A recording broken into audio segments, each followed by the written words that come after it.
Hello guys, what's up? How you doing? So welcome back to A&E Sports. It's been a while that I wasn't making any video on Nepal football, but after watching these two matches that Nepal played against Singapore and Malaysia, I have decided to make video on the recent performance that Nepal had against these two teams.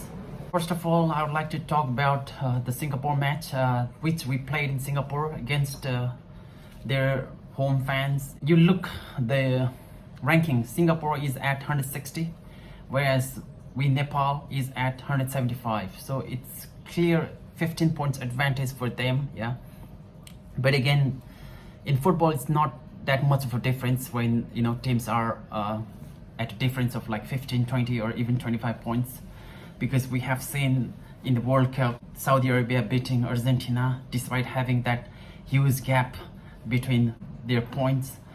And I have seen how Vincenzo made Nepal team play and how this new coach is making Nepal play. There's a very big difference between these two coaches. Maybe this coach is not having that enough time with these players, because I think they have had how many days of preparation? I think it's about 8 or 9 days of preparation, yeah. But again, to be honest, I'm not really happy with the way Nepal played against Singapore. Luckily that we got that goal thanks to Manish Tangi to make that heavy run from the side, gentle cross to the point, and that clinical finish from Gillespie Jankarki. That was outstanding. That was like a world-class finish, okay. But other than that, we did not make any other chances that could have given more threat to the Singaporean side. At the end, we got the points that can impact our FIFA ranking, but other than that, I'm not really happy with the way it ended, yeah. And again, coming back to the Malaysian match, I think Malaysia, obviously it's a superior side comparing to Singapore, and also FIFA ranking wise, I think they are at 135-40 in between, I'm not sure exactly. And before Nepal played against Malaysia, I went on to check how Singapore played against Malaysia, and that match was recently played like 3 months back. And again, I came across another match that Malaysia played against South Korea, and surprisingly the score was 3-3. It's like South Korea scoring and then Malaysia coming back. Again, South Korea getting the lead and again Malaysia coming back. It's not like the chances that they are getting, it's like they are really fighting, they are really into the match. And I went through Singapore and Malaysia class.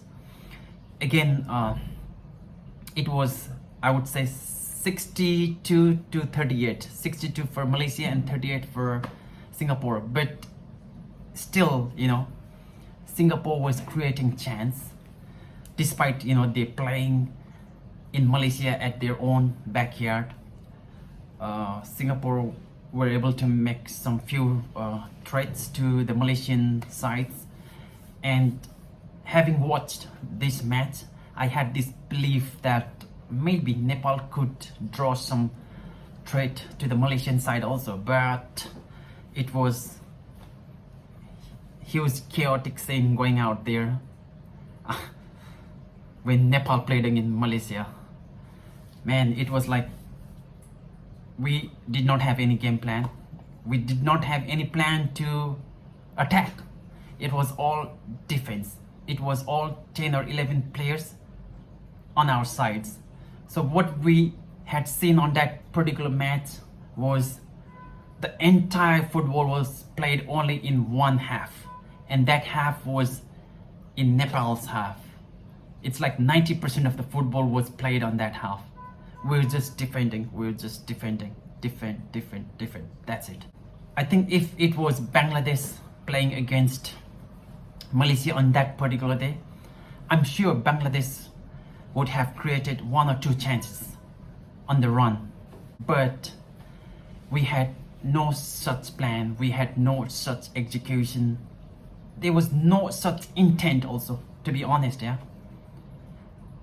I don't know what we should be doing in coming times. The next we're gonna play against Laos. I think, as far as I know, Thailand had beaten Laos by 5 goals to 1. So just looking at the score line, I think it's gonna be okay opponent for us. So we might get a win from Laos, but again, the recent performance of Laos against Singapore and Malaysia, when these games are taken into account, Laos has improved a lot since the last time we played against them in the Tri-Nation back in, I think it was Vincenzo Albert, the new coach back then, his first tournament, which we won convincingly in Nepal, yeah. But I think now Laos is a different side, I guess. So it's gonna be another tough game for us. And comparing to Nepal few months back and now, I would say our team is a little bit low. So what I want right now is, I don't know, I would rather have Gillespie Jungkarki playing from the wing rather than being on the center. I mean, if he plays from the wing, then he has that asset on himself. He is a tall guy with a great pace. He can run out 2 or 3 defenders. That what we saw against Aldershot FC last year. He was making a quick run, giving cross, and that's where our other players were taking advantage, you know, trying their shots. So we made some few chances against Aldershot, but against Malaysia, there was no such trait we were giving. And I would like to thank Ayus Galant for, you know, putting himself on forward. He was trying to get the balls away from the Malaysian defenders at the end, but somehow, I don't know, he got injured. He was taken away from the field. I hope the injury is not that serious.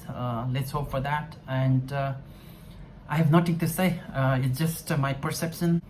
Everything that I'm pouring out here, that my disbelief regarding the recent performance from the Nepalese side, I don't know.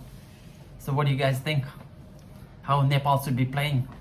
And again, one thing that I would like to highlight on here is, in recent times, the Southeast Asian countries like Indonesia, Malaysia, they are bringing on all the players from Europe. Yeah, they said like Naturalise players, the heritage players.